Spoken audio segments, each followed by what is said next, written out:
And we are live. I'm so excited for my guest Okay. today, y'all. I am Vanessa Brown, owner of Pink Kittee LLC. And you know what you're doing. You're watching Intimate Conversations with Pink Kittee.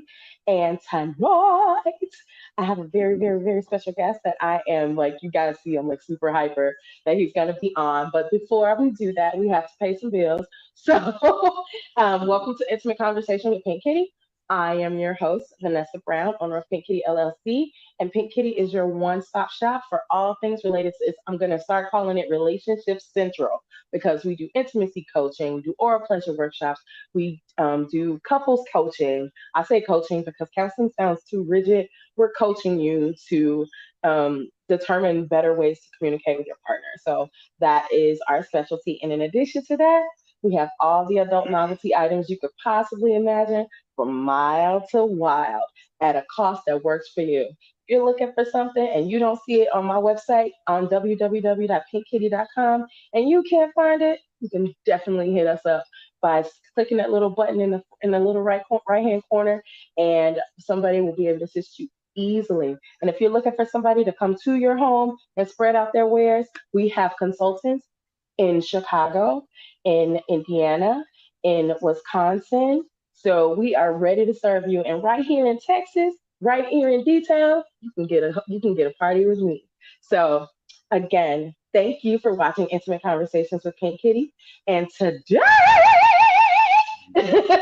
my guest is Ro Brumfield, and I am just so excited. Ro leads this initiative that is near and dear to my heart, and I became a part of probably a year ago, and wasn't even sure like what was going to happen and how it was going to go, and I'm just so impressed by what is going on. So over there in the corner, that little handsome man right there, that one right there, How he you founded doing? our tribe, formerly called Legacy Network, in 2015 with a mission to create an economy and redistribute wealth back into the Black community.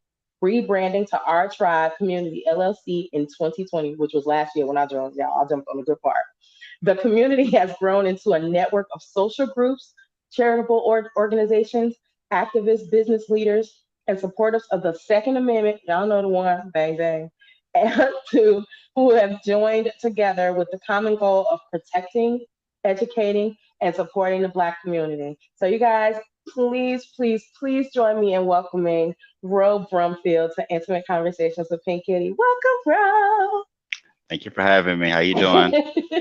I'm like really excited to have you here today. And I know I just gave like a brief introduction of what our tribe does and the little synopsis. But before we get there, we got to ask a few questions. Okay. So, first of all, for the ladies, hey, Laura Rice, for the ladies that are watching, are you single? No, I'm married. He's married, y'all. So you can look but don't touch. Don't touch. I And do you have any children? have two girls. Yes, two girls, y'all. We listening. We listening. Tell me a little bit more about your person. Like, what do you do? How did you get started? Like, what's your career before our tribe? Before our tribe, I managed I was a manager at AT&T for many moons before I left there. Oh Left there my in about God. two Yeah, I left there in about 2010, and promised myself I wasn't gonna go back to corporate America. I was on the internet and I was researching, and I found something called the wealth gap. And the wealth gap states, for every dollar that our European counterpart has, we have a nickel, or it's about a nickel to 9 cents. And that kind of blew me away, because if anyone would ask me that question, I say, okay, well, maybe we have a 50 cents to their dollar or Oh 75 hell cents to their no. dollar. No, it's a nickel. And so That's unreal. yeah, I was like, why is that? And so I did some research. Of course, we got 400 years of reasons, um, and we have we had a lot of help getting to where we are right now.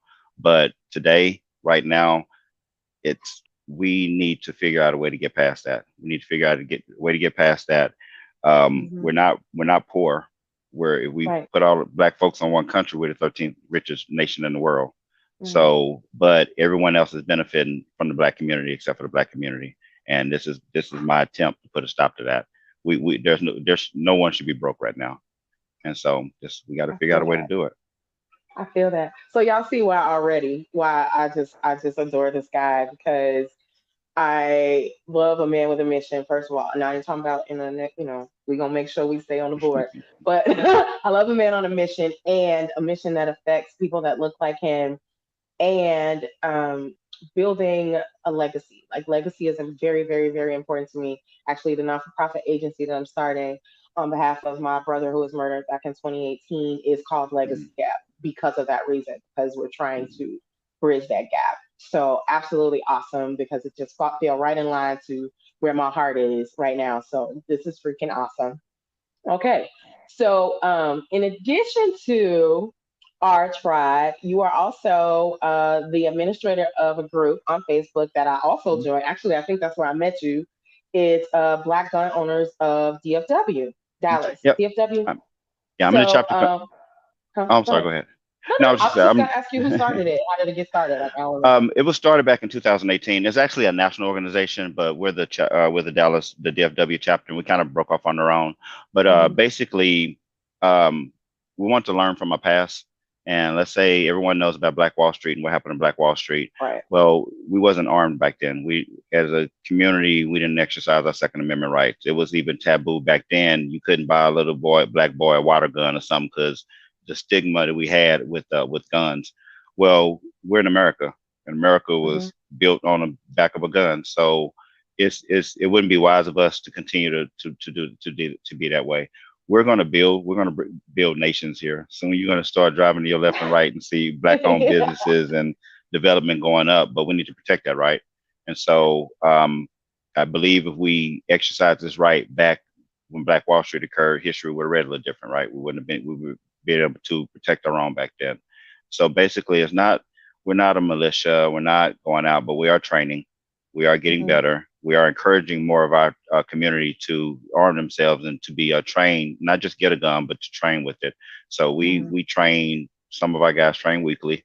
We Hmm. at least try to encourage everybody to go out once a month to Hmm. different ranges and stuff like that. So it's working. We are the largest group of gun owners buying guns over since George Floyd passed away. Black folks are the number one gun owners are buying guns Yeah. since that for the last year or so. So kudos on that. But just don't buy it. Got to go train with it. And so that's what we're about. Okay, so that was one of the reasons that I brought this up because the thing that I noticed, even as a kid, actually, it was just not allowed for us to have, like, we couldn't have play guns. You remember, Nope. I'm dating myself right now, but that game that was on Nintendo, was it on Nintendo Atari with the little gun and you shoot the Gun. ducks? We Couldn't weren't do even that. allowed to have that in the house. It was serious. And I at the time was like, yeah, guns are bad because obviously if you grow up in a place where it's just like um not a part of your life, like you get what I'm saying? It's not a Mhm. part of um the lives of the people around you and not understanding that the Second Amendment really is for everybody and what this is us denying that. Right. And so as I got older, I would see stuff that didn't make sense, like, I'm sure you're aware of this, other cultures, other races are posting pictures of their kids learning to play with guns, and it's not, oh my God, they need to go, DCFS needs to call them, the Children Family Services needs to go to their house. But as soon as you see someone who has, is not melanin deficient, have their child with a gun, then it's like, see, that's what they get because, and Right. I know, and to me, that stems from basically what you said, not just, Black Wall Street, but Rosewood, Tulsa. Like, it's so many situations where Examples. because we're not um, armed and knowledgeable, we're on the back end of of protecting ourselves, and who knows what would have happened or could have happened had that been something that we weren't teaching each other because we from slavery have been told. I mean, from the times of slavery have been told, these are things that are not for you. That's Hmm. been taught over generations, taught over generations. Okay, I'm gonna speak to what Laura just said. We've been taught over generations that guns are bad in our hands. And Laura said Black people have always had guns, including in Greenwood, Tulsa. The issue is that we've always been outnumbered and therefore outgunned. I agree with that too, Laura. But like I said, for my household and the persons in my neighborhood, guns were such a stigma. They were only held by thugs, and persons that are good, decent people did not have guns. That was what I was taught. That was what we were taught in our neighborhood. That unless you want to do something bad, then you have no reason to have this gun. It wasn't taught that protect yourself, keep your home safe because these are real things that happen. And I believe that just been since living here in Texas that if we had the thought that everybody has a gun, then perhaps crime would be Yeah, we would have I to have get you on fewer that. violent crimes, like because here in Texas, that's my mindset. Like everybody have a gun. It's Texas, you know. Mm. And but like I said, I do. I forgot the name of that guy that trained his kids at like 6 how to hold guns and how to be responsible. Taking them apart and putting them back together. And DCFS has been to his house at when I last saw the video, it was probably a year or so ago. They have been to his house like 4 or 5 times because people Hmm. keep calling because he's teaching his children responsible gun ownership. And actually, when I read the Second Amendment, it didn't say you had to be over 18. You just have to be over 18 to purchase them. To purchase. So if you're going to, I believe that if you have them in the home, and we're not, this is not going to be a conversation, Mm. but I believe that if you have them in the home, then it is your duty to teach your children. And I know, a lot of people won't agree with me, but how to responsibly use a gun. Because what you don't want is for them to be playing with it because, it's that thing that's, hidden and they can't touch. So obviously they're going to touch it as soon as they get the Right, opportunity. And so then they shoot each other. We've had so many instances of them not teaching their children where these kids have, what was that recently that the mother was watching shot on Zoom, was shot a Zoom call. yeah, she was on a Zoom call and her child kicked her because, again, and I don't know, I don't remember how old the child was. I mean, obviously it should have been put away. Like, we're not gonna act like that's not the problem as well. Right, But teaching the child responsibly, like this is how you do this is what this is for, and we're using this as a protection aid. So it's not a toy for you to play with, but I'm gonna show you how to protect us. Then it's not that thing that secret thing that was hidden that I want to hurry up and touch. That's right, my thoughts. What do you think? right. No, I've never. No rule, one rule applies to all, but you rarely see a young man that was taught how to properly operate a firearm grow up and commit a crime with a firearm. If Mm-hmm. you have that community, if you have that, and let them know how dangerous it is, let them know the proper ways to use it, they're going to respect that pretty much for the rest for life for life. Mm-hmm. So it's about education, and that's something that if you grew up in the country or something like that, then yeah, you may learn. But in the city, that's something that we just didn't get Right. privy to. I want to answer. I Mm-hmm. want to respond to something your caller So said what earlier. Laura said, yeah, that's what I there wanted to there respond. was a there was some war vets that tried to hold the line at during Black Wall Street. That a lot of Mm-hmm. people don't know about that. We did try to hold the line, so there was some brothers that stepped up.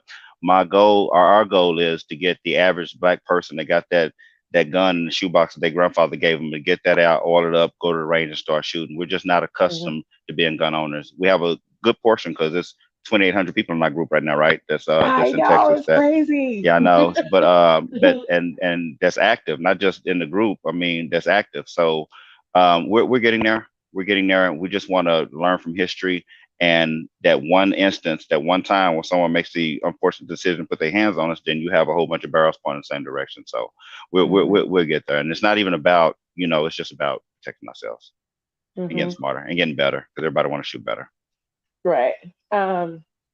The other thing, okay, since we're speaking about this, we can't just act like this is not happening. This Cal Rittenhouse trial that is taking place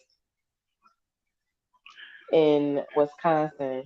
What are your thoughts? You look like you like, oh, I got something to say.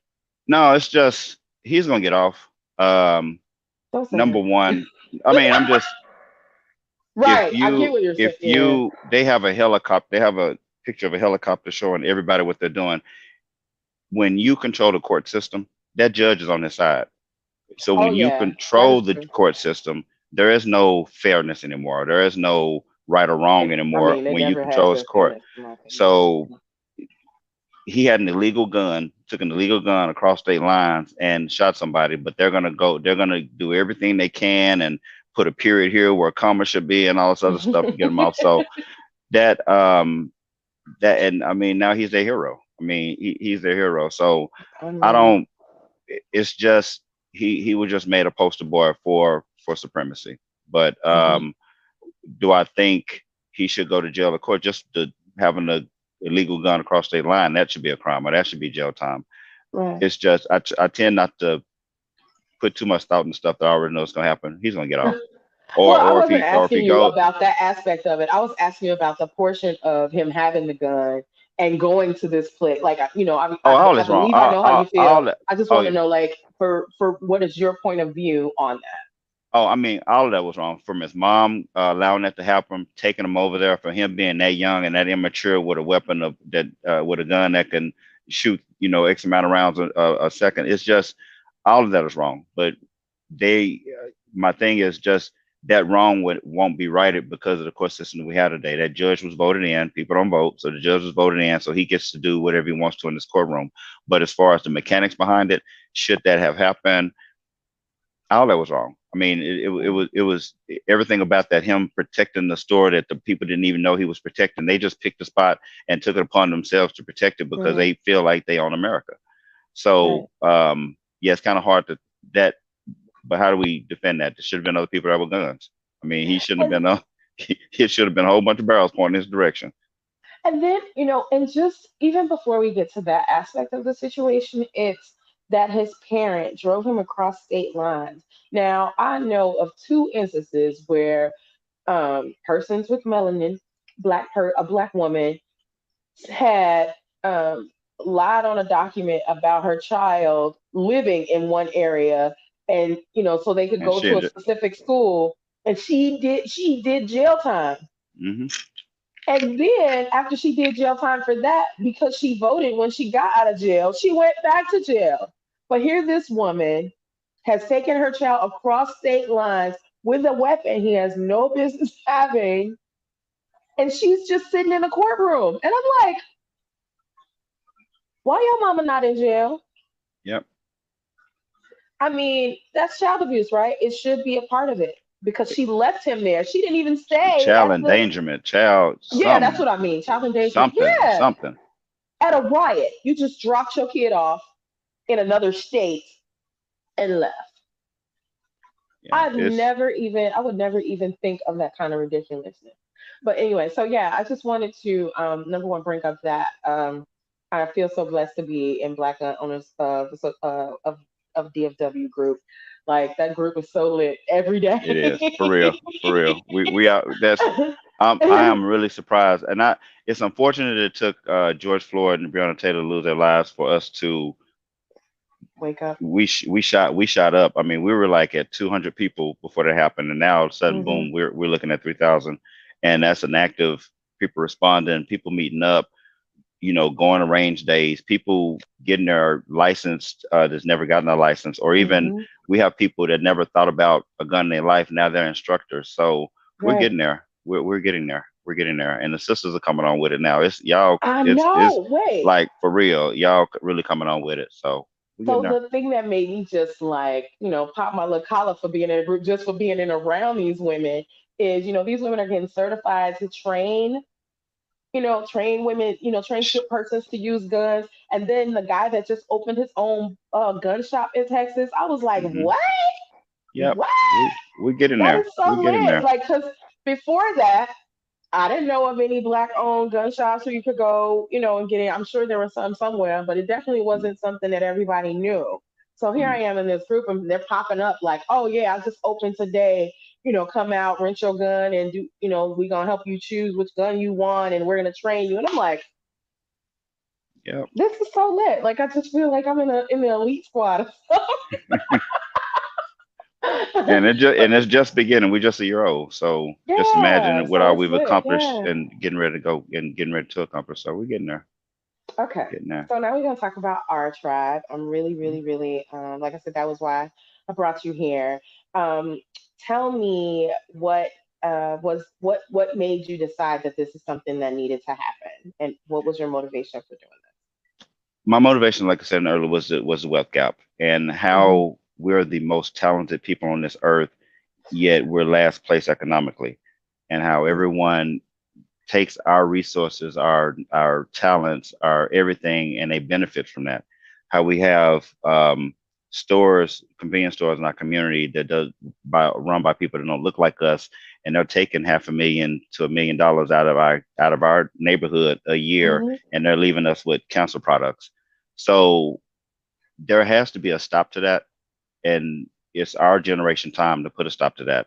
Our kids are not going to do it. They're in their cell phones. They're happy just and they look. But I'm talking about we're the last generation to know how things should be. We're the last Hmm. generation to know how we're. My mom was reared by a child of a slave, so slavery wasn't that long Oh, ago. absolutely. Yeah. I just But told you my grandfather turns 100 100, right, on right, next week. So like it's not that far from me. My dad was not allowed to drink out of the same fountain as white women. Like it was that serious. it's that So exactly, exactly. and then So the other thing that I wanted to speak to, I'm sorry, just mm, because you said that, I just wanted to speak to the fact that the other thing that one of the reasons my mom even told me that she married my dad is because she was not allowed to have a bank account unless she was married when I was born. So, there's a whole bunch of things that are putting us behind the curve. It's not just this the enslavement, it's not just the whitewashing of history, it's not, that we're learning, it's not just the that it's there's just so many, and these are laws in place. Like it was against the law for her to have a bank account when I was born.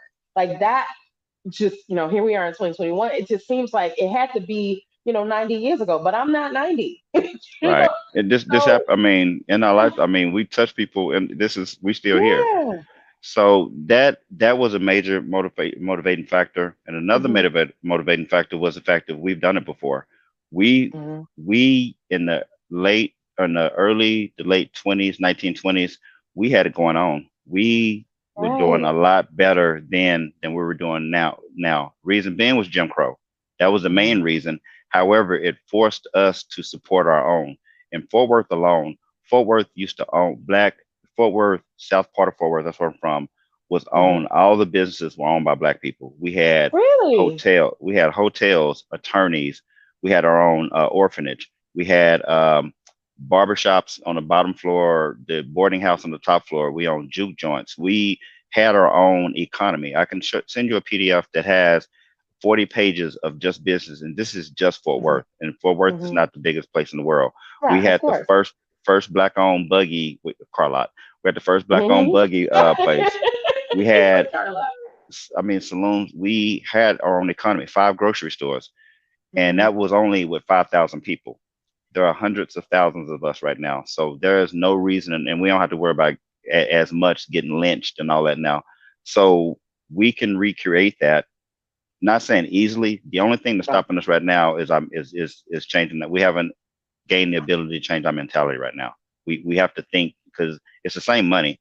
Just Hmm. spending the same money is going to this cleaners. Just go to the black cleaners instead of going to this bakery. Go to the black bakery. Now, what took us so long to get to this point. Black businesses got a bad rep, right? Oh, they charge too high, or they attitude this, that, and the other. I get it, right, because I have can validate some of that. But Hmm. do we keep talking about a problem, or do we start working on a solution? Right.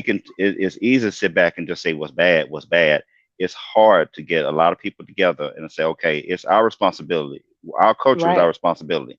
How our if our kids out there sagging, that's our responsibility. If Hmm.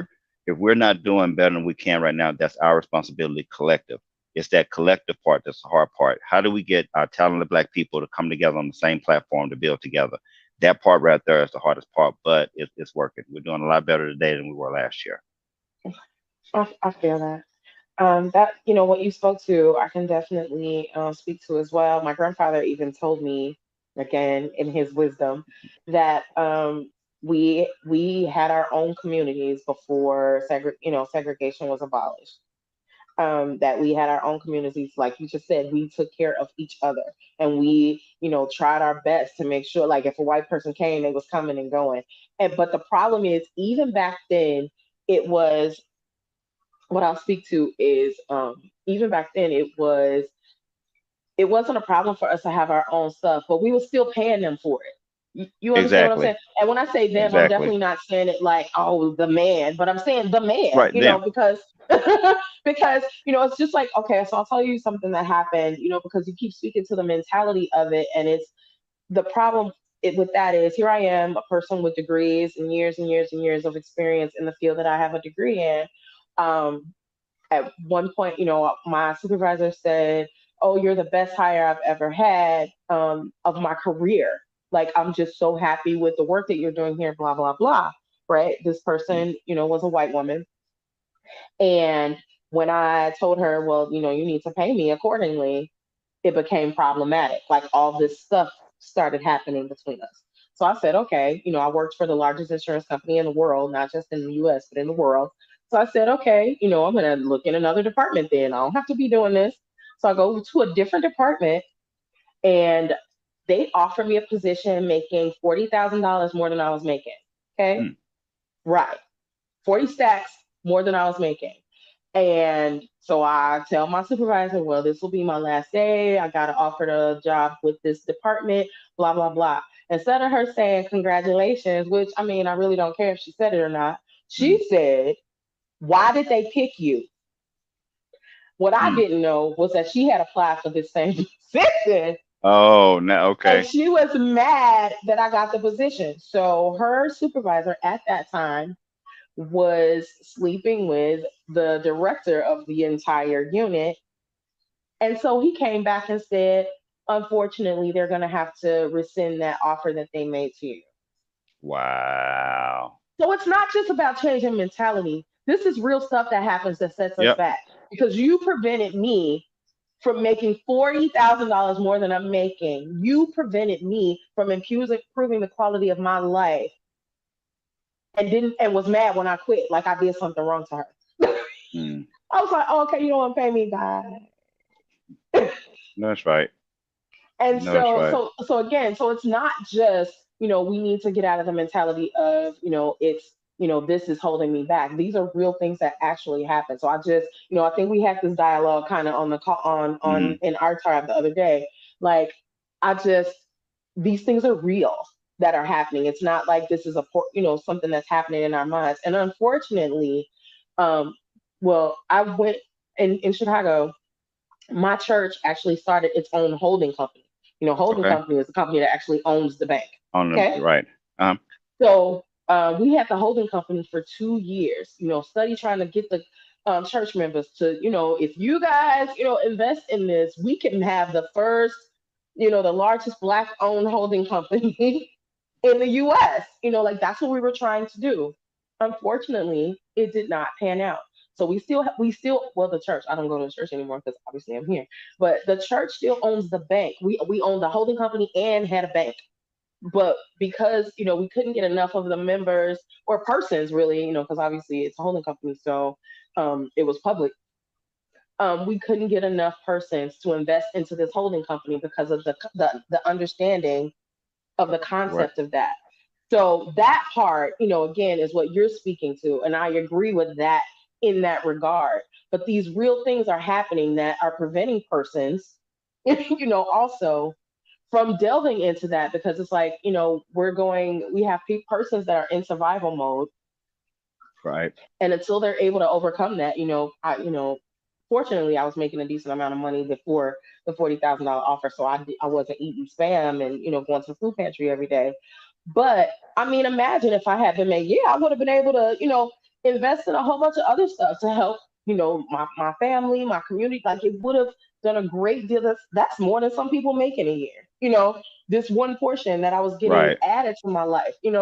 So, what I'm saying is, so I do agree with that aspect of it, because persons did not have a clear understanding of what a holding company did. Even though we had several meetings, he's like, if you want to be an investor, I put my little $1,000 in, thinking, we was about to blow up. Like, yes, this gonna be it Mm. right here. I invested in a holding Right. company. A So black owned.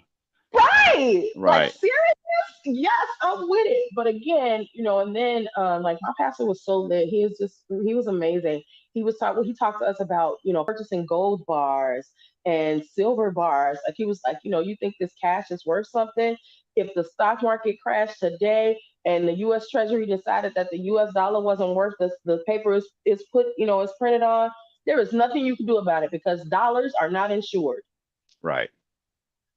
So, we had that literacy, but because of the mindset, again, we weren't able to make that progression to, wow, we could do this. So yeah, like I said, I can definitely understand that perspective that you have, but I also wanted to speak to, there's still other aspects that are affecting this. Because if I had made that $40,000, I probably would have put 10, Right. into my Exactly. own company. Exactly. It's lit. So Yeah. yeah. There's a lot of things that we can address, right? Um, Mhm. we have legacy is held up by five pillars: education, economics, health, security, and politics. Mhm. Um, each, so I see what you're saying. Once we get the money, we're gonna have to have literacy. We got to get people to teach us how to Yes, and spend that's it what and how my to. legacy gap is about. Yeah, Yes. so we're gonna get there. We gotta get the money in our hand, but we're gonna get there. But like you said, mentality, that mindset. There's an Indian bazaar that's going up. Huge complex is going up in North Dallas somewhere. You know how many Indian? Yes. Do you Yes. know how many of them? It's 100,000 of them here. 100,000, Mhm. and that's Dallas Fort Worth. That it's 100,000 of them. They got this Mhm. big complex because they buy with themselves. They gonna buy. Now I guarantee you that complex is gonna be there because they're gonna buy that 100,000 is going to feed that one complex. Mhm. We can take the same thing and do the same thing. And we're Absolutely. talented. We're Mhm. talented. So we can make we can make that work for us. And again, Right. everyone benefits off of it but us. So So, it's, what is the one thing, if you had to leave my viewership with one thing that our tribe is doing that you would like for us to understand, and what could we do to help with our tribe essentially is building our own economy. We're going that? to have our community within this community. What everyone can do is once, I mean, our tribe app is already released, but it's not I to the know. point, I know, right? It's not to the point where we can promote it because everything is not in there. You can't find a plumber or you can't find an electrician yet. That's what we're on right now. So what can everyone do? Download the app, go to the app store and look for our tribe. And is one word, our tribe, one word, and download the app. Once you get the app, if you need something, look there. It's going to be in the next 2 months. Everything you need in Dallas Fort Worth will be in the app. That alone, that effort alone, will redirect millions back into our economy. 3,000 people can redirect for over 14 million back into our economy yearly. So Yes. we have to stop the bleeding of us having to read. You have to work so hard or have to pay for advertisement. This will naturally, that's 3,000 new customers you have to go look for. So now Okay. you have more money in your pocket. Now you can make more moves and go buy more. Now you personally can go do something else. But now we're going Mhm. to work as a community. We're going to collectively create streams of income, bringing that in to buy land and businesses and dividends and all that good stuff. But the first step is to make sure our current black owned businesses don't fail. And so that's the first initiative is to get everyone on the app and promote that app. Like it's free to join. Will Okay. always be free, and we just Mhm. need to let her, and that'll answer the question: where are all the black-owned businesses? If you need whatever you need, you'll be able to find in the app. And so that's the No. first part, and then we'll build from there. Okay. Talk about some of the other things. Got the I mean, Fubu Mobile and all that stuff. I want to we talk have about what's going on. we're we're creating relationships with other black-owned businesses, and those relationships will create income for us, and that way we don't have to go to any individual person and ask them for any type of money. We're going to build this naturally, and we're going to bring in money naturally. So the Mhm. relationship with Fubo Mobile, we're going to provide an IPTV cable service that will rival your other. If you're paying for any type of TV service, we have a better offer for you at a lot cheaper rate. And so that relationship alone, and where Fubo Mobile comes in, that's everyone knows who Fubo is, but Mhm. they actually have the For cell us, phone by us. service for us by Mhm. us. They actually have a Mhm. cell phone service, and they're branching out in other things as far as cable service and stuff like that. So it was a natural fit that create a relationship with them and offer cable service at a lot lesser price. And everything relationship that we do, every thing that we do bringing that money into the our tribe will go to the building fund. So if you do get cable service, that money will help buy black owned businesses and land. Mhm. So we have that relationship. We have a relationship with Frisco Gun Club, selling firearm legal protection. So if you're carrying a firearm, it's best to have insurance in case you are involved into a firearm incident. We're creating a relationship with Joe Collard, so we'll be able to bring collard greens and watermelon to to a store near you. Mhm. So we have that relationship. So everything that we're doing helps the tribe, right? Everything, Right. every income stream that we're bringing in helps the tribe, and it will bring businesses in, and that those businesses, the funds from that or the proceeds from that will go back to the tribe. So we're feeding ourselves. We're creating infrastructure ourselves. We're no longer leasing. We're going to buy. But it take a start, and that start is to help our black businesses. Right. So we Right. have a lot going on. A lot going on. We have training Yeah. classes. We have first aid. Trauma first aid classes. So we're building, bringing Oh, in see, I didn't know things. that because I'm certified in a couple stuff, things that I can Oh, so assist with. we definitely See? need to talk. So we flew the last brother in from Atlanta to teach the class. So, Oh, um, really? See? mhm. So we're doing everything. We're making our own bullets. We're doing everything. So What? uh, Wait, say that we're again. we're we have people making ammunition. So I mean, it's legal. Of course, you can Wow. Yeah. pressure on rounds. But we're going to create an environment where we don't need nobody but ourselves. But we want everybody money, right? So we're not just excluding anybody. We're not just going and creating our own city where nobody can come. We just want our money to work for us. So we're going to Right. buy and sell to everybody. So we're not excluding anyone. It's just now, right now, our dollar leaves our community every 6 hours and never return. Hmm. Every other community, the Jewish community, their dollar circulates in their community 30 days Yeah. before it leaves. We have to have a system where our dollar stays and benefits us first before it goes and benefits anyone else. Right. So, but in order to get there, we just can't. We didn't want to. Everybody broke, right? I can't come to you and say, "Let's get 1,500. Let's get 1,500. Let's try to." That would never work. But if we Right. do it naturally, if we build a community naturally, then no one will, number one, be hungry, and no one will really have to like invest or spend money where you don't want to have to spend or give up your livelihood. We'll be able to Right. do this by doing everything that you're doing every day. We just spin in a different direction, and we changing the mindset. Okay. All right. And you said my viewers could help by downloading the app, and it's on Mac and I mean iPhone and Hmm. Android, right? iPhone and Android. Just our Okay. tribe, all one word. And again, now the app is going to eventually be our central place for everything. You have the Hmm. our tribe marketplace. We have our own Facebook, so you can download that and Right. go to the our tribe social group. We have conflict resolution, right? Because what is one thing that's plaguing our community right now is violence. We have gun violence. You have just a lot of things going on. And number one, I don't understand, but how do we fix that? Right now, today, we don't have the infrastructure in place to give our people opportunities. we Hmm. we have a high crime rate because we lack opportunities. We don't have that person to go say, hey, your son getting in trouble.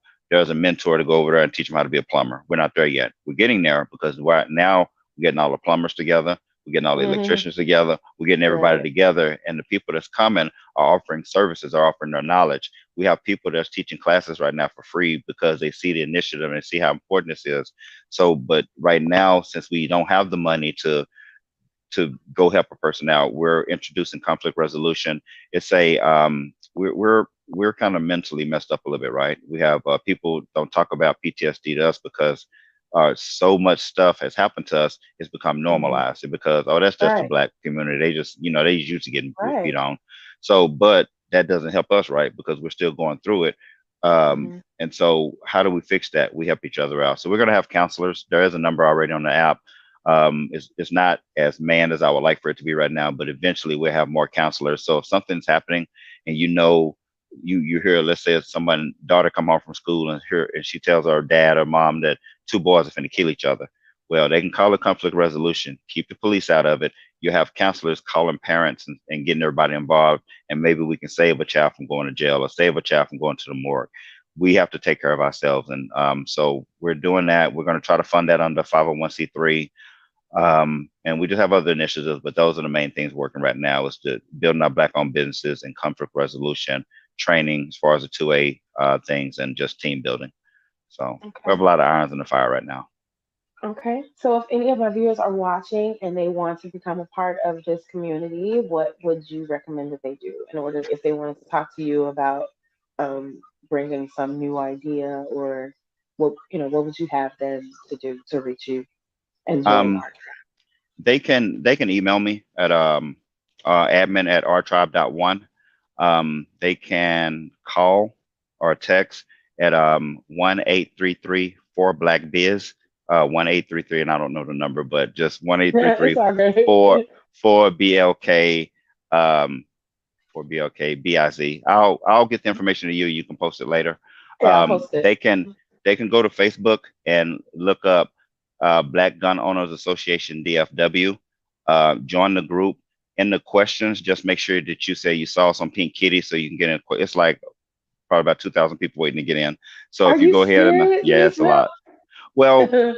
you have a certain skin tone to get into the group, and so I got to make sure that everybody's coming in the group is who you're supposed to be. So it takes a while because people have fake profiles and all that. So yes, it takes a while. But Well, look but if at you that. if you I put did in the not know that question, there was a process. Look at yeah, me. it I'm so is. grateful for the skin I'm in. So yeah, so if you put in the questions that you saw us on Peak Kitty, then that'll get you a faster win. But or contact you and then you can contact me. But Okay. if you have a black owned business, make sure that you contact me. So I'm going to Hmm. make sure that I list and promote you for free. Okay. All right. Well, thank you so much, Ro, Thank you for for having me. coming, joining Intimate Conversations with Pink Kitty. I just was so excited to have you here and talk about the things that our tribe is working on and Black Gun Association of DFW. Like this again, I'm just so grateful to be a part of both of those things and to share that part of those things with my viewers and the persons that support Intimate Conversations with Pink Kitty.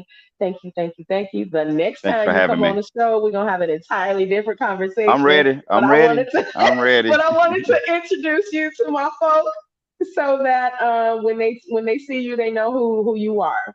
So Okay. Well, thank you thank you for so having much. me. Thank you so much for coming. All And right. We'll be talking later. again, send me the info so I can just post it when I post this video. Okay. Okay. Sure will. All right. Thank you. Have a All good right. night. Be Bye, good. y'all. Bye bye. Bye. My dog is like pressing my button. Oh my goodness. Okay, why is that working? What did you do? I can't even end it. Like, what is going on? I can't end the broadcast. Like, seriously. It's crazy. What did we do? Y'all still there? I don't understand what just happened.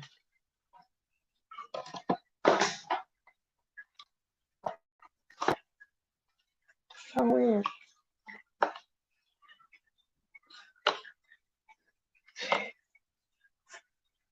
What in the world? I can't end the broadcast. What did you do? Freaking it won't end. I can't end the damn broadcast. This will not be happening if I was on